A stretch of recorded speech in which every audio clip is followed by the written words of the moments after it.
Nair ini tuh ngelawan siapa aja kuat. Anies itu ngelawan siapa aja kuat. Ya bahkan ada yang ngomong, dua orang ini pasangan dengan sendal jepit sekalipun kayaknya menang deh gitu. Menurut Mas Adi terkait putusan ini pertanyaan agak ngelantur sedikit. Bagi Pak Prabowo ini menggembirakan atau tidak? Nggak terlampau, Pak. Karena orang seperti Anies bisa maju coba ya. Kalau Jokowi? Enggak juga, Pak. Enggak membahagiakan. Anies adalah jawaban sebenarnya bagi PDIP. Meski ini nggak gampang ya, secara psikologi politik, chemistry politik ya. Tapi apapun judulnya, Anies lah yang paling menjanjikan. Per hari ini saya ngomong nih di Lantura nih, baru pertama kita ngomong. Jadi putusan MK ini menghidupkan kembali kartu politik PDIP dan kartu politik Anies.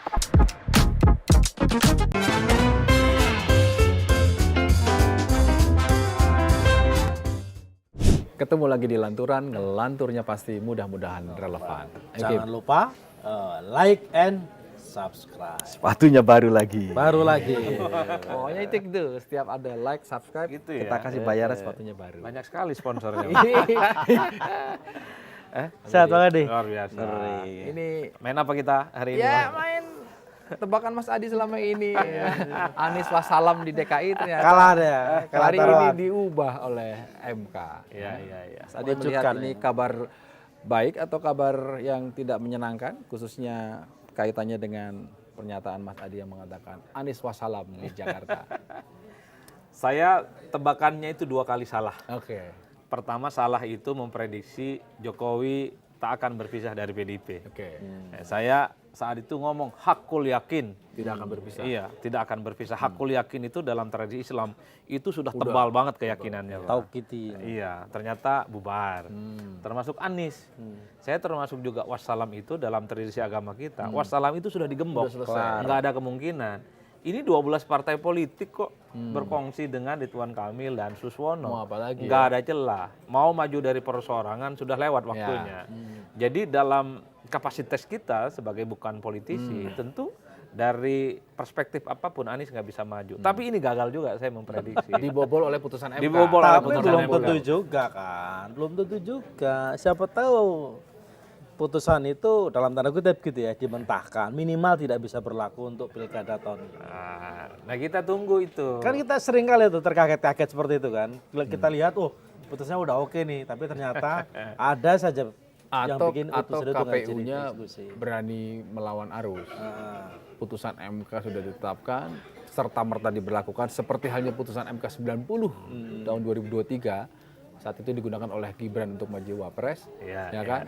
Kali ini KPU punya persepsi lain. Menurut kami ini tahun 2029. Mungkin Kalau membaca kecenderungan pembicaraan publik ya di media sosial, di X dan IG, memang ini secara definitif berlaku untuk 2024. Oke. Untuk apa putusan ini diumumkan hari ini kalau tidak diproyeksikan dalam pilkada serentak 545 ini? Kalau untuk 5 tahun yang akan datang udahlah tahun depan, kemudian 2 tahun, ya. nggak usah buru-buru. Ini jangan sampai menjadi game changer yang kemudian ngeprank banyak orang bahwa harapan-harapan untuk memajukan orang yang selama ini tidak punya potensi maju itu gagal. Tapi overall kalau tiba-tiba ini ada manuver di tengah jalan, misalnya KPU itu melawan putusan ini dan ini berlaku untuk 5 tahun yang akan datang, ya sudahlah. Kebencian kepada lembaga negara, ketidakpercayaan kepada lembaga negara itu pasti akan terjun bebas. Tapi kan KPU nggak mungkin seperti itu sendiri kan. Oh iya, kita Kalaupun tahu dia lah melakukan KPU. itulah iya. KPU ini kan Maksudnya tidak siapa pernah ini? lahir dalam ruang hampa. Kawannya kan? KPU siapa maksudnya? Maksudnya siapa? Bawaslu, DKPP kan. Penyelenggara pemilu. Iya. Ya itu kan otomatis dia akan mengikuti, kan mereka pelaksana undang-undang. Lah iya. Yang diajukan oleh pemohon ini adalah mengubah pasal 40 ayat 1 Undang-Undang Pilkada kan. Iya, soal iya. persyaratan. Kan begini Bang, demokrasi kita kan ini sudah maju ya. Jadi sumbatan-sumbatan untuk menghilangkan kompetisi itu mestinya sudah mulai harus dihilangkan ya. Terutama oleh para pemenang. Apalagi sih pemenang ini kan punya segala-galanya. Infra dan suprastruktur dikuasai, dikendalikan. Pemenang ini berarti pemenang yang dulu atau pemenang Yang dulu dan sekarang. Dong. Ya, Jangan terlampau fobia juga. Akan ada penantang-penantang yang sebenarnya nggak kuat-kuat amat gitu. Ada yang tidak punya partai, elektabilitasnya rendah, dan masih dikendalikan oleh partainya sendiri. Yang ingin saya katakan adalah, ini setidaknya putusan MK hari ini menjadi kabar baik. Kabar baik apa? Ini untuk menghindari satu, borong-borong partai politik. Sebagian jadi di Jakarta ini ngeri. Kan ini bukan hanya berlaku di Jakarta. Di Medan tempat juga sama kan? di Sumatera tempat yang Utara. lain, Sumatera Utara, di tempat yang lain juga oke. Yang kedua, ini bisa juga terhindar supaya tak ada kotak kosong. Karena esensi pemilu itu kan orang lawan orang, bukan orang lawan kotak kosong. Jadi ada kecenderungan borong partai ini kan sebenarnya ingin melawan kotak kosong. Sekalipun secara politik itu sah dan tidak melanggar undang-undang, tapi secara esensi demokrasi itu nggak bagus dan nggak ajak. Masa iya keren-keren ngomong visi misi, sekolahnya bagus-bagus, yang dilawan kotak kosong. Ini Udah yang gitu menang pula kota kosong. menang pula kotak kosong. Itu kan kejadian di Makassar. Iya. Makassar. Dan kecenderungannya ini kan bukan hanya berlaku di Jakarta, di Banten kan sudah mulai kehilangan tuh. Andra Soni misalnya yang berpasangan dengan Dimyati kan nyaris tak ada lawan tanding. Dulu Golkar kelihatan ingin memajukan Airin, pasangannya adalah PDIP. Tapi kok belakangan Golkar ini sepertinya ingin mengedit putusan politik. Malah yang diganti ketua umumnya. Ya, apalagi ketua umumnya beda, apalagi ketua umumnya beda ya kan, Ya, yang suasana hatinya berbeda. Ya. Di Banten juga kemungkinan borong-borong, di Jawa Barat juga bisa borong-borong, Jawa Tengah ya kan? juga, ya Jawa Tengah bisa borong-borong. Nah, dengan putusan MK ini tentu ada harapan partai yang tidak lolos ambang batas minimum dulu 20%, ya karena persyaratan minimumnya itu dikurangi bisa maju lah. Ya contoh misalnya di Jakarta, sekalipun Anies Wassalam ada kesempatan bisa maju dengan catatan PDIP bisa mengajukan Anies. Ya. Kan orang nanya, bener nggak nih PDIP sama Anies? Itu. Jangan-jangan ini cuma cinta sesaat juga kan? Ya. Boro-boro cinta, mau ngomong ada perasaan aja nggak muncul gitu. Misalnya ini kan. Iya, ini karena sama-sama mentok aja, sehingga nama Anies disebutkan. Tapi kalau memang anggaplah ini berlaku untuk 2024, tentu kalau kita melihat dari jauh, kita melihat PDIP lah yang kemudian akan kita tunggu siapa penantangnya yang relatif kompetitif melawan Ridwan Kamil dan Suswono. Selain PDIP, partai di koalisi Kim ini kan juga banyak yang punya potensi untuk ngajuin calon sendiri. Nah, Mungkin nggak? itu mereka? poin yang ketiga, Bang. Ini yang ketiga. sudah Poin tersedia. yang ketiga, ini kesempatan bagi partai yang sebenarnya perolehan suaranya itu signifikan, tapi sudah terlanjur memutuskan dukungan politik orang lain. Kayak di Sumut itulah. Masa iya sih sekelas PKS nggak bisa, sekelas Demokrat nggak bisa, Golkar nggak bisa. Kan anggaplah untuk provinsi yang jumlahnya 2-6 kan syaratnya cuma 8%, Bang. Enggak banyak lah itu barang. Ini kan saya khawatir setelah MK membuka kesempatan kepada siapapun, terutama partai untuk mengusung kader mereka bertanding di pilkada, enggak dipakai ini kesempatan. Justru ngerubung pada satu kekuatan besar. Sepertinya ya itu, kenapa ngerubung kekuatan besar? Takut tiba-tiba partainya terbelah atau banyak setruman. Takut tumbang. Tiba-tiba ketua umumnya mengundurkan diri. Ya, coba kita bayangkan ya, PKS itu juara di Jakarta. Iya kan, perolehannya kursi di DPRD-nya paling nomor 1. Iya kan, tapi dia dipaksa untuk mendukung. Betul. Itu kayak apa? Apalagi sekarang udah tersedia. Iya. Yang dulu awalnya bilang bisa bicara bahwa kita kurang kursi meskipun partai pemenang di DPRD. Sekarang apa? Loh udah ada putusan MK.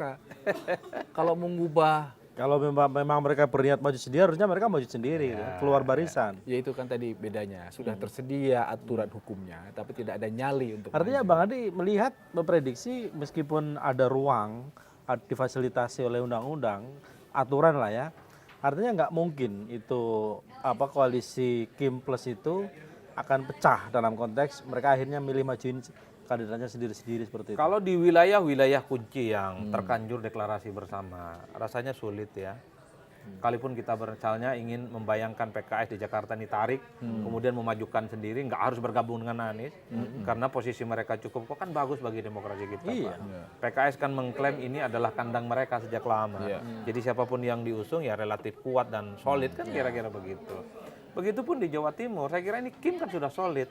Masa iya partai-partai kuat ini nggak berani memunculkan calon-calon penantang. Loh ini loh. Maksudnya jangan main keroyokan gitu loh. Bukan begitu, dulu kan kita sering dengar partai politik ini menggerutu. Kok syarat jadi calon itu berat betul sih. Iya kan, bukan hanya pilpres, bukan hanya pileg, pilkada juga digerutukin. Ini sekarang udah dibuka kok gemboknya sama MK yo, mau nggak berani? Berani nggak? Iya, berani nggak? Kalau alasannya ini melanggar etika karena sudah mendukung, udahlah. Sebelum ada keputusan resmi di KPU, sebelum ada janur kuning melengkung, keputusan itu bisa Jadi ini bisa Mas dicabut. Adi lagi mendorong partai-partai politik yang tanda kutip sedang udah Iya kadang dong, tersandra kan kita gitu ingin tunjukkan juga, wah partai ini sesuai dengan omongannya. Kalau ngomong kan atas nama rakyat, belusukan, mendapatkan dukungan, macam-macam lah. Judul cerita yang dibuat bahwa mereka itu partai yang solid, punya kader yang kokoh. Nah ini pembuktiannya. Iya. Maksudnya PKS. Semua lah, kan di Jakarta bukan hanya PKS, Oke. ada yang nomor 3-nya, nomor 4, ini kan masih bisa maju kok. 7,5% itu kan nggak berat persyaratan untuk maju. Nah, tapi yang keempat Bang, dia putusan MK ini tentu ini bisa membantah omongan elit-elit PDIP yang bahwa Ketua Umum Golkar yang baru ini sebagai upaya untuk mengucilkan PDIP di seluruh pilkada. Dengan adanya begini kan syarat untuk maju kan gampang Iya, bagi iya. PDIP. Tinggal PDIP Jadi berani minimal PDIP kalaupun toh nggak punya teman, syarat majunya Bisa ada. sendiri. Ya, Iya. kayak di Jakarta ada. Di Banten misalnya, kalaupun toh Golkar bergabung dengan Kim Plus, PDIP 14% masih bisa maju. Ya, tapi kan tetap dikucilkan dong sendirian. Ya dikucilkan, nggak apa-apa. Ini dikucilkan nggak bisa maju, itu yang repot Pak. Seperti di Jakarta ataupun seperti di Banten. Sudah jatuh tertimpa tangga pula. Dengan MK ini jatuh aja Pak, belum tertimpa tangga. Oke. Tangganya masih dicari di mana? Sekalipun dia sendiri, ya minimal bisa memajukan calon yang Mas relatif Adi bisa semangat buat. sekali menyambut putusan MK 60. Meskipun dia kalah taruhannya. Ya itu satu. Tapi yang Semangat, kedua, makin semangatnya. banyak partai politik Semakin mencalonkan, bagus. makin banyak lembaga survei dibutuhkan. Bukan begitu Pak Adi? Ya kan otomatis. Harus saya akui itu Bang. Iya. Karena begini, harus kita akui kan banyak pilkada ini kan instrumen utamanya adalah survei. Iya, Jadi orang-orang yang punya popularitas dan elektabilitas Iya. tinggi itu biasanya by survei. Tapi di 2024 ini kan banyak anti teori, anti survei dan anti ilmu pengetahuan. Iya, Pak. iya, Yang punya nama besar itu nggak dipakai nih. Ya, oke. Jadi yang berlaku adalah demokrasi elit memang. Nggak penting itu namanya sampai Sidratul Muntaha kan. Yes, karena terganjar persyaratan itu. Terganjar kan. persyaratan. persyaratan. Contoh Anies, contoh Airin. Itu gimana? Coba dicek di semua lembaga survei. Nah, Airin itu ngelawan siapa aja kuat. Anies itu ngelawan siapa aja kuat. Ya bahkan ada yang ngomong, dua orang ini pasangan dengan sendal jepit sekalipun kayaknya menang deh gitu. Tapi kalau dia nggak dapat tiket atau partainya tidak ngerekom mau apa? Jadi dalam konteks inilah putusan MK ini kenapa saya sambut secara baik. Ini untuk memperbanyak kemungkinan calon-calon yang bertanding. Ini bonus dong bagi pemilih, ini bonus bagi rakyat di seluruh Tersedia Indonesia. banyak alternatif calon pemimpin. Cuman kan kabar sedihnya ini partai kok nggak berani gitu ya. Belum kali kan baru diputusin hari ini. Ya mestinya sudah mulai ada ancang-ancang. Ada ancangan. kayak- Baru partai buruh aja yang berani muncul sebagai pemohon. Ya tapi apapun soal putusan MK ini kita harus ucapkan terima kasih kepada Tapi- Partai Buruh dan Partai Gelora. Ya. Terima kasih Partai Buruh dan Partai Gelora. Nanti kita pilih lah, entah itu kapan. Tapi Mas Hadi, mungkin nggak ini kan kita udah senang duluan nih misalnya mungkin nggak misalnya kalau kekuasaan berkeinginan lain ini tidak bisa dieksekusi. Ini nih kekuasaan berkenan ini gimana nih? Kekuasaan itu siapa Putusan sih, Bang? MK itu by konstitusi, final dan mengikat. Apa masih ada di atasnya itu? Iya. Ini jangan semua dipakai paradigma tebang kayu, beda Ki. Iya. Ini apa bisa dilampaui ini udah putusan MK? Ya kata Pak Takur sih sebelah rumah yang jualan somai itu putusan MK itu final and binding. Nah. Pokoknya udah digembok, diikat, udah nggak bisa lagi udah nggak dibuka. bisa Bang. diubah lagi. Mau apa lagi sih Bang gitu? Jadi nggak bisa diubah ya. Udah nggak bisa diubah. Siapapun. Siapapun. Oleh siapapun. Oleh siapapun. Idealnya.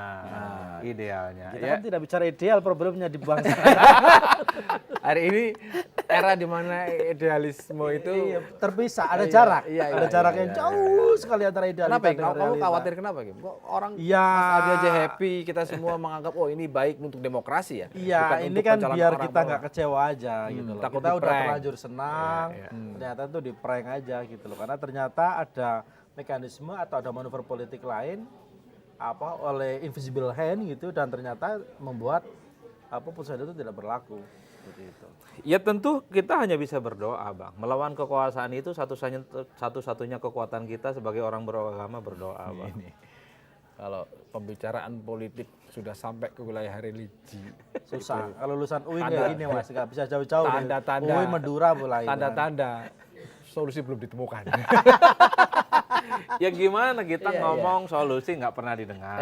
Bicara sama partai dari hati ke hati, ya mereka menampung. Tapi ada kekuatan yang jauh lebih besar mengorkestrasi di luar mereka. Makanya orang-orang ilmuwan seperti Robert Michel itu kan mengatakan, Robert Michel ini kan nyinyir ke partai ya. Jadi tak ada ceritanya organisasi modern seperti partai politik itu yang demokratis. Itu bohong kata dia itu. Jadi partai itu pasti sangat oligarkis di mana keputusan politiknya hanya ditentukan oleh segelintir orang. Elit 1 atau 2 orang. Bisa ketum, bisa sekjen. Disitulah kemudian ruang komunikasi. Sekarang ada satu lagi. Bisa jadi ketua dewan pembina.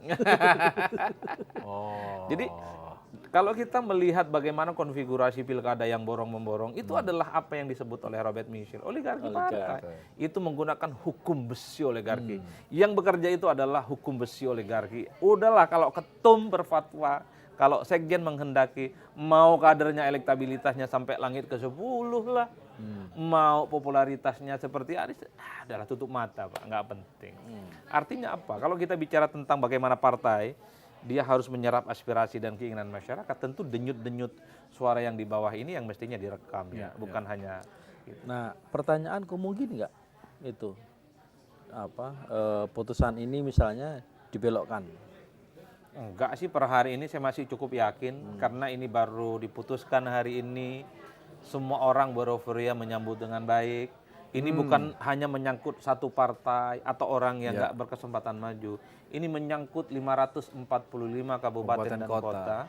Orang berkeinginan supaya lawan itu bukan kotak kosong, supaya partai politik itu tidak hanya berkongsi pada satu kekuatan politik. Menurut Mas Adi, terkait putusan ini pertanyaan agak ngelantur sedikit. Bagi Pak Prabowo ini menggembirakan atau tidak? Nggak terlampau Pak. Karena orang seperti Anies bisa maju coba ya. Itu pertanyaan Mas Yogi. Kalau pertanyaanku, kalau Jokowi? Enggak juga Pak, enggak membahagiakan. Enggak membahagiakan. Karena orang-orang yang selama ini dianggap sebagai antitesa ya, oposisi, ini kartu politiknya hidup Pak. Atau partai yang selama ini memang sengaja dikucilkan seperti PDIP, hidup nih barang. Per hari ini saya ngomong nih di Lantura nih, baru pertama kita ngomong. Jadi putusan MK ini menghidupkan kembali kartu politik PDIP dan kartu politik Anies. Nah, Itu kan iya dong, putusan MK ini PDIP dikucilkan nggak bisa maju di Jakarta. Putusan ini dikucilkan tapi bisa maju. Ya, dan memang kita sering mendengar kan ada skema besar, ada upaya besar yang dilakukan secara terorganisir bahwa gimana caranya di banyak pilkada ini PDIP nggak bisa maju. Nggak bisa maju. Dicegat dan sebagainya. Belum tentu betul, tapi itu muncul. Nah, dengan adanya putusan ini, putusan MK 60 ya, yang mengubah syarat pencalonan tidak hanya berdasarkan perolehan kursi, tapi syarat sah suara nasional, itu ini by design atau ada yang kecolongan?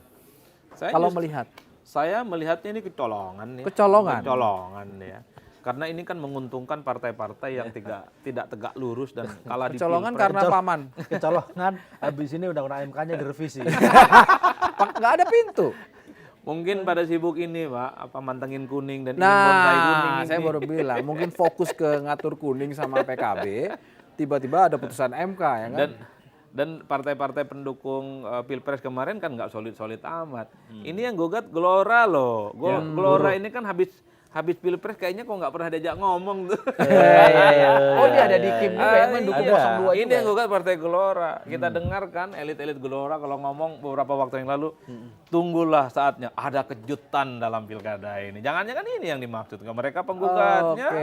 Bisa dicek tuh di kan omongannya. Jadi waktu mereka kumpul, apalagi misalnya yang di depan yang punya kursi di DPR, yang nggak punya di luar. Mungkin dia tersinggung kali ya. Iya. Kemudian dia keluar betul ke MK, dia ajuin gugatan. Ada kemungkinan dong berarti kalau gitu Gelora nanti di pilkada Jakarta dan pilkada-pilkada yang lain nggak akan bergabung dengan Kim. Ya, ini bukan soal Gelora nggak Gelora, tapi memang sebagai partai baru, Gelora ini sudah mengukur bahwa partainya tidak cukup, tapi punya kader dan resource untuk dimajukan.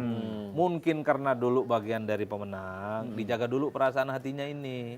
Ada kesempatan tak diajak bicara habis pilpres kok justru ngajak PKS di dalam gitu loh Pak.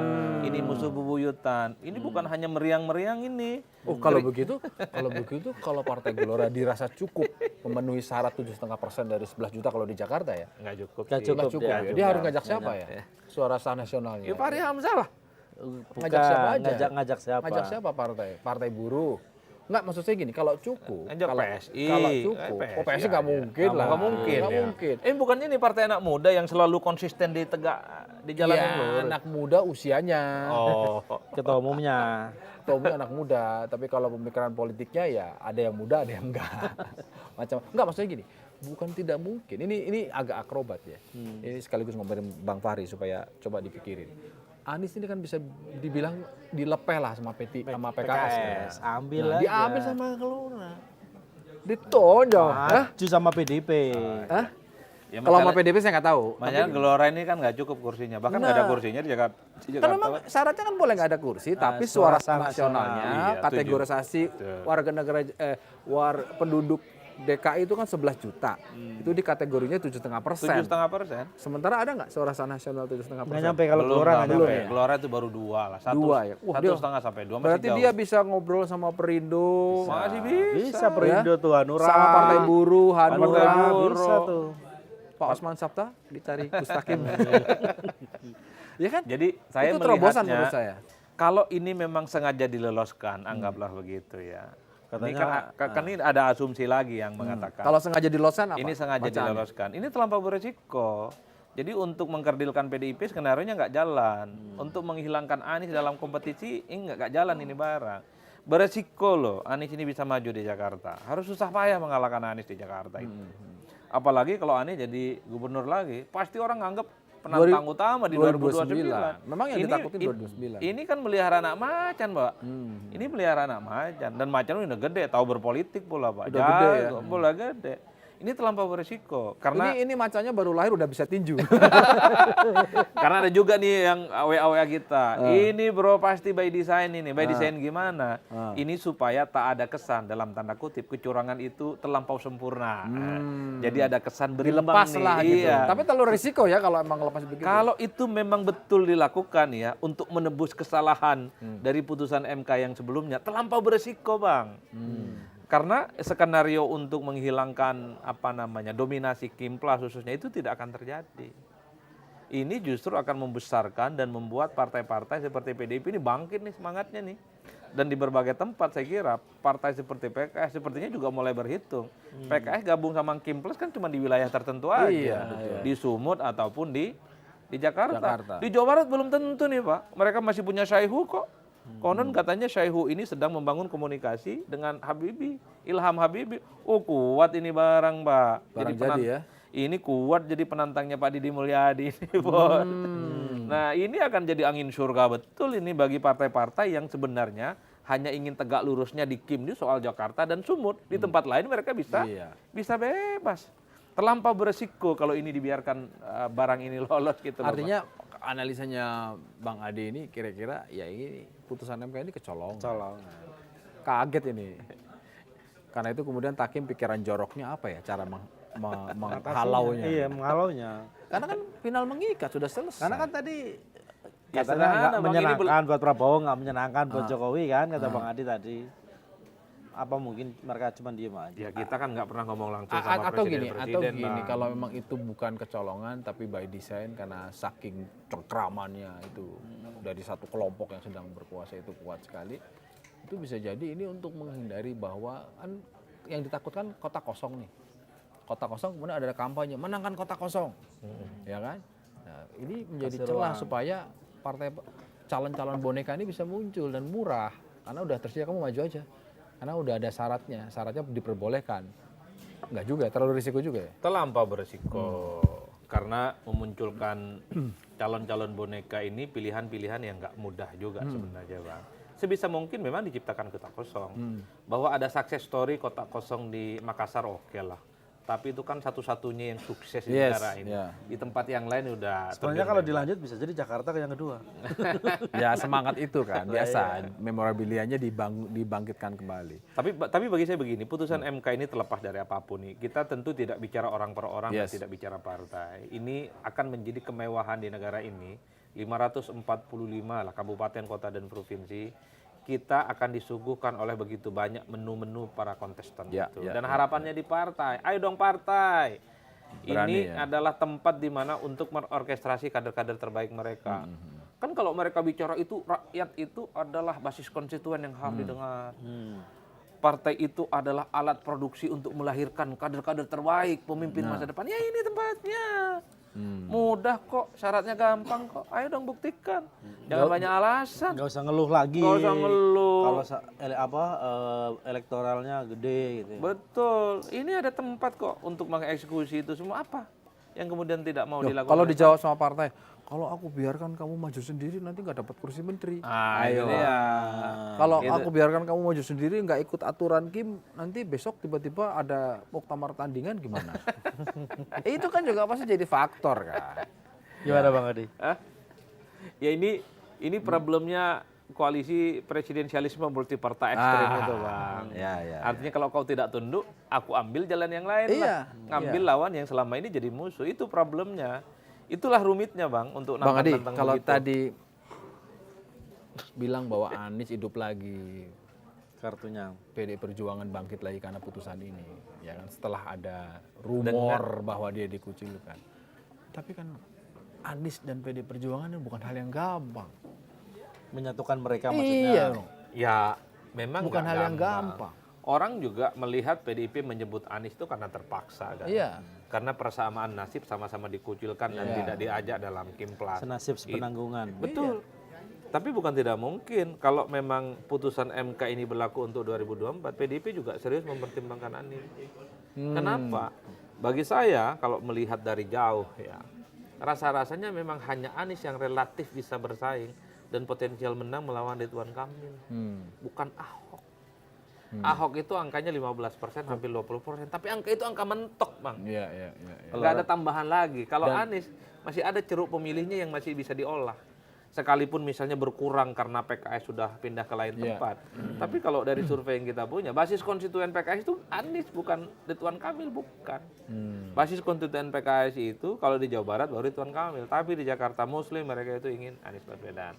Oleh karena itu inilah yang akan kita lihat selama ya mungkin seminggu ya jelang pendaftaran ke KPU. Kalau betul ini MK berlaku untuk hari ini dan untuk 2024, apakah PKS akan tetap mengusung kader-kadernya yang sebenarnya secara statistik tidak terlampau kompetitif.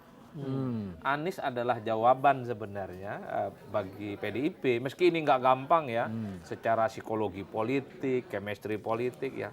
Tapi apapun judulnya, Anies lah yang paling menjanjikan Tapi mungkin untuk nggak disorongkan. apa PKS itu udah deklarasi terus balik kanan gitu. Gak jadi deh, Mak Prabowo maaf ya gak jadi. Saya mau ngusung Anies lagi sama Soebul Iman misalnya. PKS ini selalu mengklaim sebagai merpati yang tak pernah ingkar janji lah. Kalau sudah deklarasi dukungan terbuka seperti kemarin, rasa-rasanya sulit. Kalau cuma ngasih surat tugas, surat mandat, ada deadline 40 hari, masih bisa diedit itu dukungannya. Dan itu yang terjadi pada Anies Baswedan di Jakarta dan terjadi pada Edi Rahmayadi di Sumut. Tapi kalau sudah deklarasi, ada panggung besar, dihadiri oleh 12 sekjen, Anies rasanya kan sulit. kemarin deklarasi sama Soebul Iman, nyatanya ditinggal juga. Kan tidak dihadiri oleh partai yang lain. Enggak, PKS maksudnya. Kan kita bicara soal PKS. Ya karena PKS punya alasan untuk meninggalkan, nggak cukup syarat. Nggak cukup syarat untuk berlabuh. Jadi kira-kira ini kita membayangkan, maaf ya Pak Soebul Iman, jadi begitu dia dapat WA putusan MK, Soebul Iman akan bilang, rasain dulu. Ya kan dia udah dideklarasi gak jadi. Ya kadang kan orang yang paling kena pertama gitu loh. Artinya dia sebetulnya udah disiapkan, tapi ternyata karena skema berubah dan ada kebutuhan terkait dengan Kim, kemudian harus didorong. Tapi itu serius loh. Anies Baswedan dan PD Perjuangan itu bukan hal yang gampang. Tersedia PD Perjuangan bisa maju, Anies sudah siap dan sebagainya. Gimana ya? Atau harus ada pintu logika bahwa PD Perjuangan butuh Anies sebagai pengembangan kekuasaan atau bahasa kasarnya untuk membalas perlakuan Jokowi kepada PDI Perjuangan, dia menggunakan ini. Karena yang paling ditakuti ini kan bukan soal sekarang bisa maju, tapi 2029. 2009 itu syaratnya harus maju di orbit politik nasional. Ya, dan hal itu kan pasti juga dalam pemikiran PDI kan, Mas. Iya, iya. Nggak mungkin juga PDI nggak mikir kayak gitu Iya, kan. dihitung nggak nih? Makanya Mas Adi aku minta coba menimbang. Apakah dia mementaharkan secara ideologis bahwa yang paling berat dengan Anies dari sisi PD Perjuangan atau taktis? Ya ini satu-satunya yang tersedia Anies.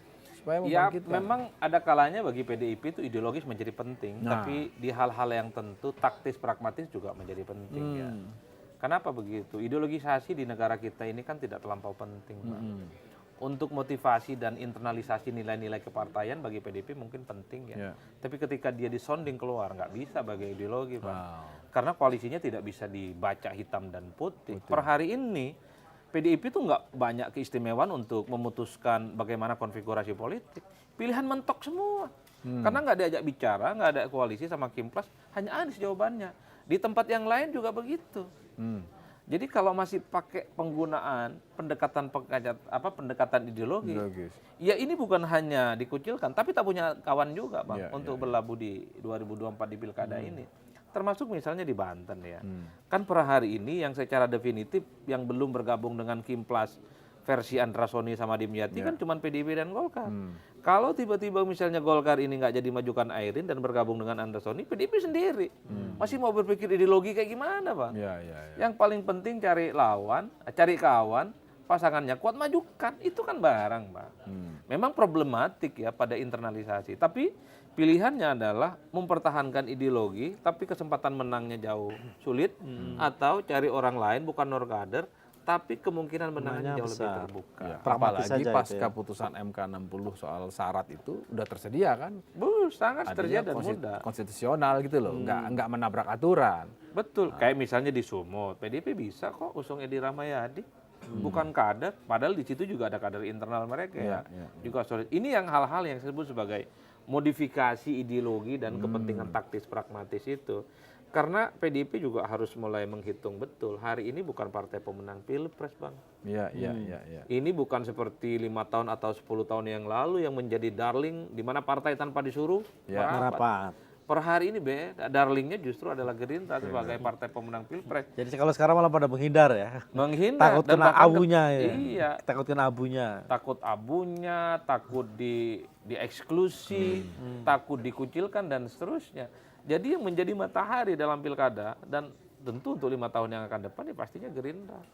Itu yang paling penting sebenarnya. Ya, ya, Oleh karena itu ya kita nggak tahu bagaimana kebijakan PDIP ya. Tapi kalau melihat kecenderungan rata-rata secara umum hari ini memang PDIP itu masih cukup kuat ya warna ideologinya. Ini juga yang dalam banyak hal sepertinya membuat PDIP itu agak sulit menjadi partner ya. Dengan misalnya dengan PKS berjarak, dengan Anies berjarak. Karena kalau di berbagai tempat hanya dengan PKS yang sangat mungkin PDIP ini bisa berlayar gitu loh, Bang. Di beberapa tempat. Iya, kalau kemudian bicara tentang ini nasionalis, Iya, Islam, ini jangan ketemu ya. Ini Wahabi, ini NKRI, udahlah. Dan kalau Bang. nggak salah dulu Hasto itu kayaknya sempat ngomong ya. PDIP bisa koalisi dengan siapapun kecuali PKS. Nah iya, dulu sama Demokrat juga asal bukan. Lah iya. Bagi saya nggak bisa, Pak. Dalam sistem presidensialisme multipartai. Kalau sekarang dibalik, siapa deh yang mau sama saya? Betul. Ya karena yang tersedia cuma PKS kan, paling tidak. Dan itu yang mesti harus dilihat bahwa PDIP bukan pemenang Pilpres dan tidak setangguh 5-10 tahun yang lalu. Mesin dan resource politiknya. Kemarin kan babak belur, Pilpresnya kalah, Pilegnya juga hilang 3% sekalipun masih menang ya. Artinya apa? Kelelahan yang dihadapi oleh basis konstituen di bawah itu langsung dihadapkan pada pilkada serentak nasional sepertinya masih cukup terasa. Maksudnya Mas Adi itu PDIP harus bisa memanfaatkan momentum putusan MK ini. Betul. Karena setelah jatuh tertimpa tangga, ini ada terbentang luas 545 kabupaten kota. Dia bisa pakai strategi desa kepung kota. Betul. Karena dia tidak ada di pemerintahan pusat, kan kira-kira begitu. Dan dengan siapapun boleh. Jangan asal bukan dengan siapa. Dengan siapapun boleh. Kalau dengan PKS cocok, jalan. Dengan Gerindra cocok, jalan. Dengan Demokrat, oke, jalan. Udah itu aja, Bang. Dan itu sebenarnya sudah terjadi. Dan bicara PDI Perjuangan, kuncinya ada di Ibu Megawati ya. The one and only, tak tergantikan per hari ini. Tapi begini menurut saya ya. apa yang kemudian membuat pilkada serentak di 545 ini ramai ya. Karena ini dianggap sebagai katalisator untuk menghadapi Pilpres 2029. Jadi yang jadi gubernur, bupati dan wali kota pasti akan jadi jurkam nanti, Pak. Nggak ada urusannya. Emang Indonesia ini emang keren betul gitu ya. Bukan keren Jadi, betul, memang dipaksa untuk bekerja. hasil Pilpres 2024 aja belum dilantik, udah mikir Pilpres 2029. Oh iya dong. Kan bikinnya kan repelita. Visioner. Rencana pembangunan 5 tahun. 5 tahun. Visioner Ini rencana betul. pemilihan 5 tahun. Lah iya. Dan Sudah siapkan. putusan MK ini sebenarnya dalam banyak hal ini kan mengkonfirmasi prakondisi yang sebelumnya, di mana PDIP itu secara perlahan kan sudah mulai mendapatkan respon juga di kalangan kelompok-kelompok kritis dan pemerhati demokrasi. Karena misalnya mulai berani galak dengan isu-isu yang tidak populis terkait dengan kebijakan-kebijakan politik pemerintah yang jelas-jelas bertentangan dengan demokrasi. Orang menganggap wah ini PDIP sudah ihdinas syiratal mustaqim. Sudah kembali ke jalan benar. Sudah mulai muncul responnya. Karena harapannya satu-satunya partai yang berani menantang kekuasaan ke depan cuman PDIP. Momentum ini mestinya ditangkap juga, Bang. Kalau momentum ini juga nggak ditangkap ya repot. Ditangkap sama siapa nih? Di kawan-kawan PDIP. Kan kita ngomong PDIP ini kan hubungannya Tapi dengan MK. kenapa ya? Sejak tadi diputuskan, kita cek di sosial media, kok masyarakat menyambut gembira ya? Minimal netizen lah, putusan MK 60 ini soal syarat usia, termasuk syarat usia yang tadinya ditetapkan pada saat pelantikan, sekarang saat pencalonan. Artinya Kaisang nggak bisa maju. nggak bisa maju. Kok seperti gembira? Apa masih ingat atau belum bisa lupa dengan kok nggak move on gitu loh? Lupa dengan putusan MK 90 ya? Kalau kita melihat masyarakat kita secara umum, ini kan seperti kita kebanyakan, Bang. Ini ada aturan undang-undang permainan yang sudah diatur. Nggak boleh lah diubah di tengah perjalanan. Kan itu saja orang. Kan yang terjadi hari ini itu begitu banyak pertandingan yang peraturannya diubah. Ini udah kick off. Jelang pertandingan. Ini kick off, sudah mau injury time, tapi tiba-tiba ada regulasi yang diubah gitu loh, Bang. Kan orang kemudian jadi... Apa bedanya dengan putusan MK yang baru 60? Kan Kalau ini ketika enggak, sudah Bang. berlangsung proses tapi diubah juga. Kalau ini enggak, masih dalam proses bagaimana orang mengajukan. Ini kan ajuannya udah lama sebenarnya. Dan sebenarnya persoalan barrier ambang batas minimum syarat pencalonan ini sejak lama digugat, Bang. Digugat lama oleh partai-partai, misalnya ambang batas presiden. Kalau tiba-tiba dia diputuskan jelang Pilpres, orang nggak kaget, perjuangannya lama. Dan ini memudahkan orang bisa maju. Begitupun dengan Pileg. Nah, Pilkada ini kan sejak lama digugat. Karena partai-partai kecil ke bawah, termasuk partai-partai non-parlemen, ini terganggu betul. Artinya apa? Ini bukan bicara orang per orang. Putusan MK ini bicara tentang keadilan partai kecil yang nggak lolos parlemen. Makanya banyak yang nyambut. Beda dengan ketika ada aturan dibuat hanya untuk orang per orang. Kan itu yang terjadi di Pilpres, traumanya begitu. Emang Pilpres itu untuk orang per orang? Ya kemarin putusan 50 kan dianggap orang per orang. Bukan, persisnya untuk satu orang. Iya, orang per orang. Termasuk misalnya ketika putusan MK hari ini soal syarat minimum yang 30 tahun. Yang memang awalnya 30 tahun itu saat pendaftaran, kemudian di MA diubah jadi saat pelantikan. Sekarang dikembalikan itu kan lagi. ditolak. Itu kenapa orang senang? Ini kan juga menyangkut orang per orang. Menyangkut seseorang yang selama ini diproyeksikan maju di Jakarta dan nuansa orang kebanyakan senang ini harusnya ditangkap oleh partai politik ya. Betul. Makanya kalau kita ngajar di kelas, Bang, ya, ngomong tentang partai, fungsi partai, sosialisasi, rekrutmen, kaderisasi, mahasiswa itu hampir semua tanya, apakah pelajaran kayak gini masih penting, Pak? Wah, wallahualam bishawab. Karena dia melihat Realitasnya berbeda. apa jawabannya? Ada gap. Jawabannya sebagai dosen Ya, saya sebagai dosen, saya harus menjelaskan apa yang desain and the solen. Ada yang idealitas, apa yang kemudian ada yang praktis. Saya bilang, kalaupun toh ini tidak dipakai dalam praktek politik kita, minimal belajar ilmu politik ini sebagai syarat masuk surga, udah gitu aja. Iya. Ini Tolibul ilmi. Betul, ini argumen untuk menghibur diri aja, Bang. Ya karena memang mahasiswa itu kan kritis. Dia men-tracking bagaimana begitu banyak peristiwa politik yang memang itu melampaui hal-hal yang sifatnya ideal dalam politik. Tiba-tiba ada yang ya mungkin jadi pengurus partai sehari 2 hari jadi ketum. Yang jadi sekjen adalah PhD, sekolahnya mentereng, spesialis sekjen. Ada yang begitu yang ngomong. Apa nggak cukup, Siapa Pak? maksudnya ini? Ya itu ada partai di sebelah di negara Konaha. Udah nggak berani, takut meleset lagi kayak Anies Wassalam. Ada salam tiba-tiba hidup lagi, repot kita. Kartunya hidup lagi kan. Pokoknya saya harus mentraktir 35 orang gara-gara saya taruhan Anies Wassalam. Per hari ini MK ini meleset ini prediksi saya. Tapi kalau putusan MK ini PHP di prank saya menang. Di mana celah PHP-nya? Ya seperti Bang Mustaqim tadi bilang. Apa Kim? Jangan-jangan nanti berlaku 2029. Nanti KPU misalnya tidak merevisi PKPU-nya. Atau jangan MK-nya beralat putusan.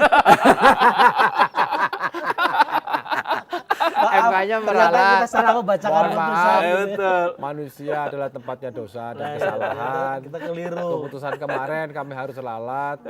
Kenapa? Karena satu dan lain hal. Betul.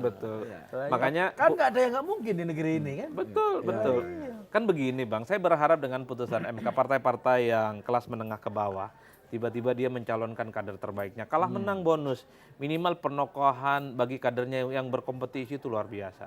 Saya ingat persis di pilkada lah, di pertandingan apapun, kalaupun toh kalah, nama mereka akan diingat Bang. Iya. Yang Minimal kalah pernah di tampil ya. yang kalah di Jakarta, di kalah Jawa Barat, di Banten, di Madura, di macam-macam. Yang kalah pasti dia akan diingat sebagai sosok yang pernah berkompetisi. Partai fungsinya adalah menokohkan kader-kader terbaiknya untuk bertanding. Untuk apa partai kalau tak berani memajukan kadernya, Bang? Kalau begini ceritanya partai ini kan kayak rental mobil aja. Dipakai buat orang lain, berapa harga sewanya dipakai setiap. Ini kan kaca. Kalau begini ceritanya ya untuk apa berpartai? Ini yang kemudian membuat kenapa tingkat identitas kepartaian kita itu rendah. Banyak masyarakat kita itu nggak mau berpartai. Kenapa? Partai ini kerjanya 5 tahun sekali, mikirnya untung dan rugi, dan seringkali tidak pernah memprioritaskan kadernya untuk diusung dalam kompetisi. Betul. Jadi kalau partai itu persepsi publiknya itu rendah, orang juga nggak mau dikait-kaitkan dengan partai politik tertentu, itu wajar karena memang perilaku partai yang memang berjarak dengan masyarakat. Di negara kita, kalau ditanya kau partai apa, sekalipun dia punya partai, cenderung menyembunyikan, Bang. Oh gitu. Iya, atau saya tes di kelas ngajar deh. Saya kan tahu anak-anak itu biasanya punya pilihan politik dan partai. Ayo siapa yang partainya merah, kuning, hijau? Pada diam. Tapi kalau di luar, Pak itu keluarganya biru loh Pak, itu keluarganya kuning Pak. Enggak confident dia menyebut partainya apa. Kalau di negara lain Pak, petantang-petenteng, saya Republik, mau apa kau? Saya Demokrat, mau apa kau? Gitu loh Pak. Bangga dia berpartai. Jadi maksudnya Mas Adi Pra itu partai politik masih sekedar jadi ornamen. Iya. Bukan jadi bagian strategis dalam pelaksanaan kehidupan berbangsa. Tapi mungkin juga karena kita terlampau semangat untuk bicara partai itu sesuai dengan proporsionalitas ideal itu, Pak. Jangan-jangan yang punya partai juga nggak berpikir begini. Atau memang nggak ada yang punya partai politik. Gitu ya. Iya kan? Seperti Golkar punya siapa kita tanya? Kalau PD Perjuangan kita bisa bilang punya Trah Soekarno, Ibu Megawati sebagai representasinya. Demokrat punya keluarga Cikeas, Pak SBY sebagai representasinya. Golkar punya siapa kita sebut? Kolektif kolegial. Kolektif lagi siapa? Para kabilah-kabilah politik yang kuat. Siapa? Golkar itu selalu dimiliki oleh mereka yang sedang berkuasa. Siapa yang berkuasa pasti akan beli. Dan siapapun yang ingin jadi ketua umum Golkar harus seizin penguasa. Nah, itu kan. Itu kan rumus dasarnya. Betul. Golkar, DNA-nya begitu. Artinya kita harus bisa memaklumi apa yang dihadapi Golkar hari ini atau enggak? Karena memang Golkar itu sejak awal memang welcome pada pihak eksternal, ahlan wa sahlan kepada pihak eksternal. Siapa yang bisa menyangka Ridwan Kamil? Bukan siapa-siapa, bukan pengurus partai, tiba-tiba menjadi wakil ketua umum Golkar. Iya. Melampaui orang-orang yang sudah lama di Golkar. Jadi kalau esok-esok setelah ketua umumnya ini ditentukan, ada orang baru di posisi jabatan strategis, jangan kaget. Iya. Ini memang partai terbuka kok, karena saking terbukanya siapa aja boleh. Nah, kalau pakai analogi rental mobil, Golkar ini lagi di siapa-siapa? Kenapa? Kalau pakai, ayo. Nah ini penting dijawab. Kalau pakai analogi rental mobil, Golkar lagi di siapa sekarang? Yang tegak lurus dengan kepentingan politik kekuasaan hari ini. Oke. Berarti kalau begitu, kalaupun betul nanti jadi calon dan jadi hanya sekedar sebagai supir Supir mobil jasa, rental. Ini lagi di Lanturan. Saya nggak ngomong begitu kesimpulannya ya.